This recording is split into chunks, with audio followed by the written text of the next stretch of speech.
ఇలా రైతు రుణమాఫీ కానోళ్ళు ఎవరో చేయలే పట్టుర్రే, రుణమాఫీ కానోళ్ళు గా ఫోటో అని దీబై రుణమాఫీ అయిపోయింది అయిపోయింది అంటుండ్రు. ఇక్కడ చూస్తే ఇగో మా నిజాంపేట్ సొసైటీలో అట్లే ఎత్తి పెట్టుకోండి, మా చైర్మన్ గారు ఇచ్చిన నిజాంపేట్ సొసైటీలో ఇంతమందికి రుణమాఫీ కాలేదండి. ఇగో కొత్తపల్లి సొసైటీ మా చైర్మన్ గారు ఇస్తుండ్రు, ఇంతమందికి రుణమాఫీ కాలేదని. అంటే రేవంత్ రెడ్డి రుణమాఫీ అయింది అయింది అంటుండు. దీన్ని బట్టి ఏమర్థమవుతుంది? రుణమాఫీ ఎక్కడ కాలే, లాస్ట్ కు రేవంత్ రెడ్డి ఊరు కొండారెడ్డిపల్లిలో కూడా కాలే. ఇవాళ మనం దేనికోసం ధర్నా చేస్తున్నాం? ఇది చీకోట్ సొసైటీ 217 మందికి కాలేదని ఒక చీకోడులంతా చేయలేబట్టారు. మా సునీతమ్మ గారు అంటున్నారు మా గన్పూర్ ఊర్లో సొసైటీలో ఒక్కరికి కూడా కాలేదంటుంది.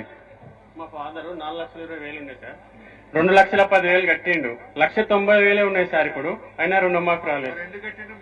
కట్టమన్నాడు కదా సార్ రేవంత్ రెడ్డి సార్ గారు, పైన పైసలు కట్టండి కట్టండి 2 లక్షల వరకే చేస్తా అని చెప్పిండు కదా సార్.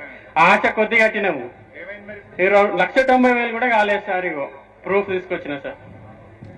మాట్లాడరా ఉండు, నీ ఫోన్ నంబర్ రాసి అందరికి. సో సన్నవడ్లు పండిస్తామా మన మెదక్లో? నర్సాపూర్లో పండిస్తారా?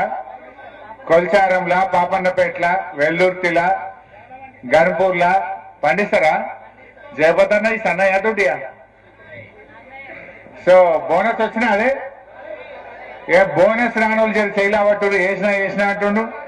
బోనస్ రానోళ్ళు ఎవరికి రాలేదా?